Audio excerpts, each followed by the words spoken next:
സംസ്ഥാനത്ത് നാമനിർദ്ദേശ പത്രിക സമർപ്പിക്കാനുള്ള സമയപരിധി നാളെ വൈകിട്ട് അവസാനിക്കും. വിവിധ മണ്ഡലങ്ങളിലെ സ്ഥാനാർത്ഥികൾ ഇന്ന് പത്രിക നൽകും. വയനാട്ടിലെ UDF സ്ഥാനാർത്ഥി രാഹുൽ ഗാന്ധിയും LDF സ്ഥാനാർത്ഥി ആനി രാജയും ഇന്നാണ് പത്രിക നൽകുന്നത്.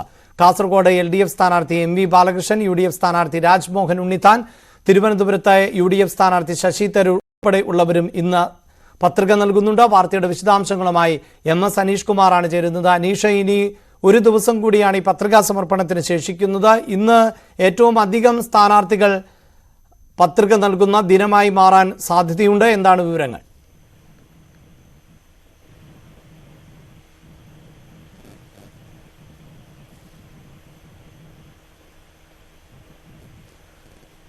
അനീഷ്, ഇനിയിപ്പോൾ ഒരു ദിവസം കൂടിയാണ് ബാക്കിയുള്ളത്. അതുകൊണ്ട് തന്നെ കഴിയുന്നത്ര സ്ഥാനാർത്ഥികൾ ഇന്ന് തന്നെ പത്രിക നൽകും എന്നാണ് അറിയുന്നത്. എന്താണ് വിവരങ്ങൾ?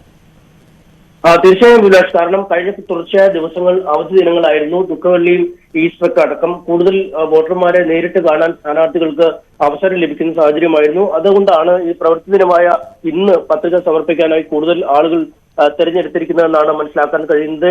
കോഴിക്കോട് ജില്ലയെ സംബന്ധിച്ചിടത്തോളം പ്രധാനപ്പെട്ട സ്ഥാനാർത്ഥികൾ, ഇടതുമുന്നണി സ്ഥാനാർത്ഥികൾ രണ്ടുപേരും ഇന്ന് പത്രിക സമർപ്പിക്കും. ഏതാണ്ട് 11 ഈ പത്രിക സമർപ്പിക്കാൻ എത്തുമെന്നാണ് അറിയിച്ചിരിക്കുന്നത്. വടകരയിലെ BJP സ്ഥാനാർത്ഥിയും ഇന്ന് പത്രിക സമർപ്പിക്കും. എന്നാൽ വടകരയിലെ UDF സ്ഥാനാർത്ഥി നാളെ പത്രിക സമർപ്പിക്കുമെന്നാണ് അറിയിച്ചിരിക്കുന്നത്. ഷാഫി പറമ്പിൽ.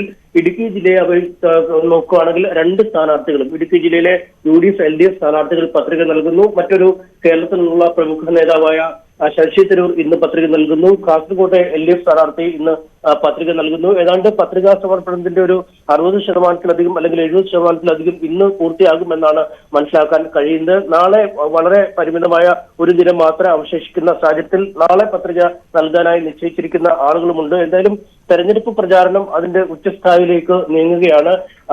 മണ്ഡല പര്യടനങ്ങളുമായി സ്ഥാനാർത്ഥികൾ മുന്നോട്ട് പോകുന്നു. ഇടതു സ്ഥാനാർത്ഥികളാവട്ടെ 2ഉം 3ഉം റൗണ്ട് പര്യടനം പൂർത്തിയാക്കിയ ശേഷമാണ് ഇന്ന് പത്രികാ സമർപ്പണത്തിലേക്ക് പോകുന്നത്. പത്രികാ സമർപ്പണത്തിന് ശേഷം ഏതാനും ദിവസങ്ങൾ കൂടി മാത്രം വോട്ടർമാരെ കണ്ട് വോട്ട് തേടിയാൽ മതി. അല്ലെങ്കിൽ ആ ഒരു സമയപരിധിക്കുള്ളിൽ ലോക്സഭാ മണ്ഡലത്തിന്റെ എല്ലാ ഇടങ്ങളിലും വീണ്ടും ഒരു വട്ടം കൂടി എത്താൻ കഴിയുമെന്ന പ്രതീക്ഷയുണ്ട്. അല്പം വൈകിയാണ് സ്ഥാനാർത്ഥി നിർണയം നടന്നെങ്കിൽ പോലും UDF സ്ഥാനാർത്ഥികളും ഏതാണ്ട് LDF സ്ഥാനാർത്ഥികളുടെ ഒപ്പത്തിനൊപ്പം ഓടിയെത്തുന്ന കാഴ്ച കാണാൻ കഴിയുന്നു.